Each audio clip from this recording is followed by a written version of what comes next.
It's the first one. Well, I'm back. It's your boy Fittie to the E, and today we're looking at some creepy TikToks. Yes, I'm borderline TikTok famous. If you guys could follow me on TikTok, Instagram, Snapchat, and soon to be YouTube. Hopefully, if you follow me right now, you'll be a day one. But if you could like the video so it could get pushed to more people, that'd be greatly appreciated. And might as well do it right now so you don't gotta do it later. And if you like content like this, subscribe to stick around. Like, come on, bro. Let's get into it. The piece features Olivier covering himself in clay and essentially making a new face for himself. While it is very interesting and compelling, there are also a lot of disturbing elements that goes into Olivier's piece.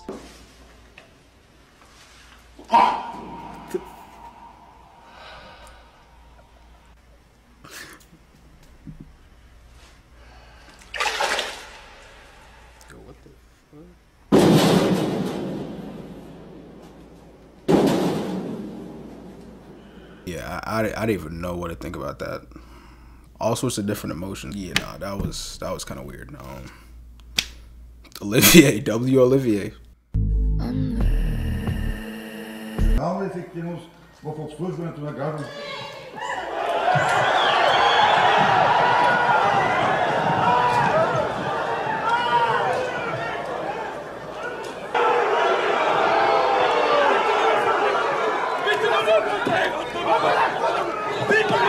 Yo, they really started jumping him at the end, bro. Now that's crazy. That's wow.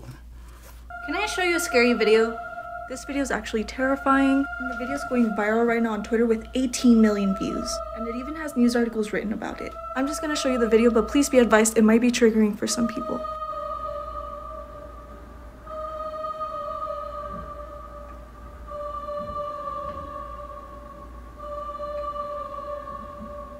She said triggering for some people.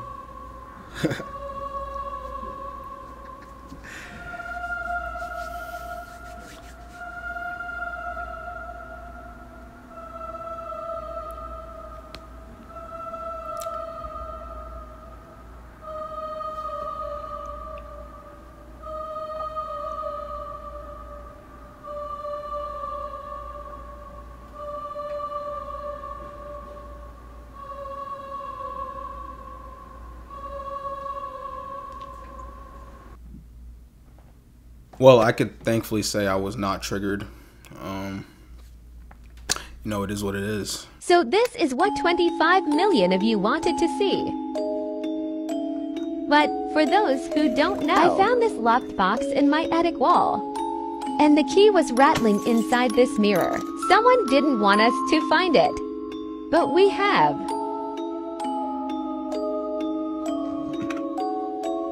Really strange objects were inside. Like this small pendant necklace. What looks like a burnt piece from a Ouija board. It's covered in wax. A second key. And this lock of hair. Not sure why it was hidden, but if there's a second key, there could be another box. Follow and we'll keep looking. Nah, they gotta find them keys. See what they can do with the Ouija box. Imagine they just find Satan's heart or something. They might find a treasure chest. That'd be cool. Attention in the water. Attention in the water. This is the Orange County Sheriff's Department. Be advised, State Parks is asking us to make an announcement to let you know you are paddleboarding next to approximately 15 great white sharks. They're advising that you exit the water in a calm manner. The sharks are as close as the surf line. Thank you for your cooperation. Yo, he said 15. I don't even have 15 fingers. 15 great white sharks. Couldn't be me. That's all I'm saying. Imagine for a moment the unimaginable happened. A major city is hit by a nuclear weapon. Now, no number could account for all the devastation that would result. But we can put a number on the deaths.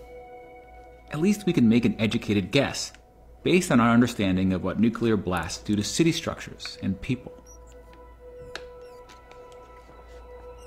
We'll assume the bomb is detonated in the air, to maximize the radius of impact, as was done in Japan in 1945.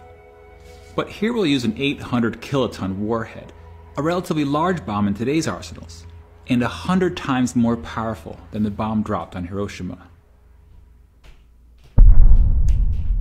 Upon detonation, a fireball as hot as the sun would expand to a radius of 800 meters. Those near the blast would be vaporized. And within a 2-kilometer radius, all buildings would likely be destroyed. And we'll assume that virtually no one survives inside this area, which, based on population density, would start the death tally at 120,000 people.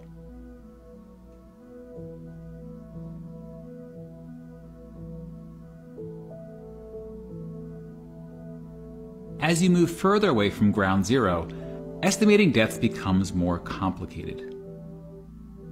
From as far away as 11 kilometers, the radiant heat from the blast would be strong enough to cause third-degree burns on exposed skin. That's like a sun on Earth, bro. And as you get closer to the blast, the heat becomes so intense that clothing, even skin, would ignite into flames. That said, most people in the city would be indoors or otherwise sheltered from direct exposure.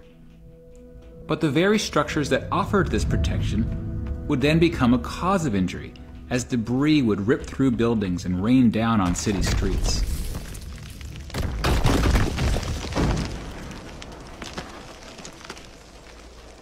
Raining rocks. As a rough estimate, we can assume that half the people between 2 and 11 kilometers from the blast are killed, from burns, debris, smoke, collapsed buildings, and radiation sickness, which translates roughly into an additional 500,000 people. Many of these deaths will occur days, even weeks after the attack. Radiation sickness takes about a week to cause death.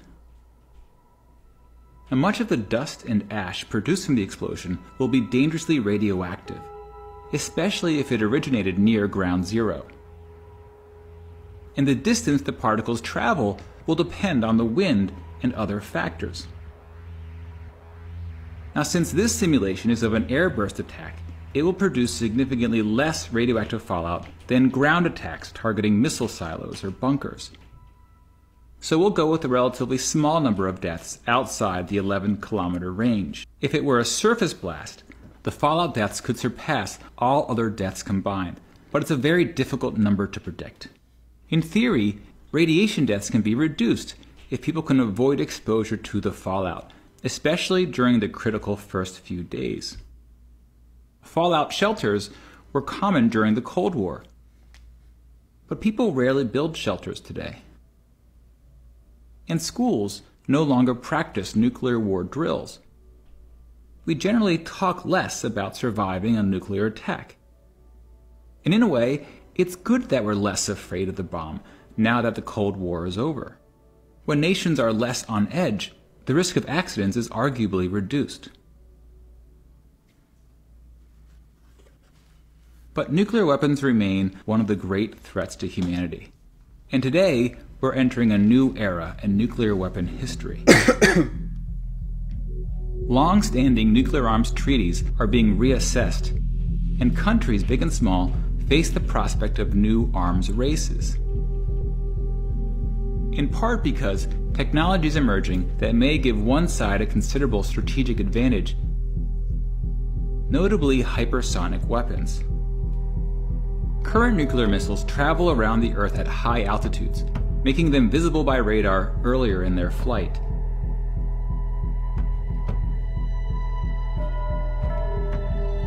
Now, some hypersonic vehicles travel close to the Earth, through the atmosphere, at least 5 times the speed of sound, giving defending countries far less time to react. And remember that some of the most perilous moments during the Cold War occurred when countries maneuvered to reduce their opponent's reaction time. And the less time countries have to react, the more likely an accident will occur, or a rash judgment. And then you have smaller nukes that blur the line between conventional and nuclear weapons, providing a more slippery path to nuclear escalation. Now, for ordinary citizens, nuclear weapon policy may seem like a complex, even intimidating topic.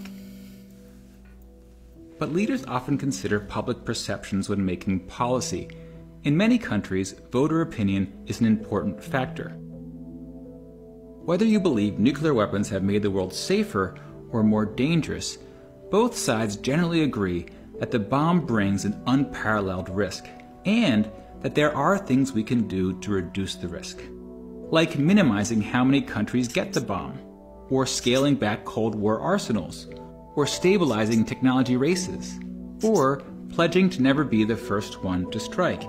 Such ideas have often resulted in signed treaties, some of which have held for decades.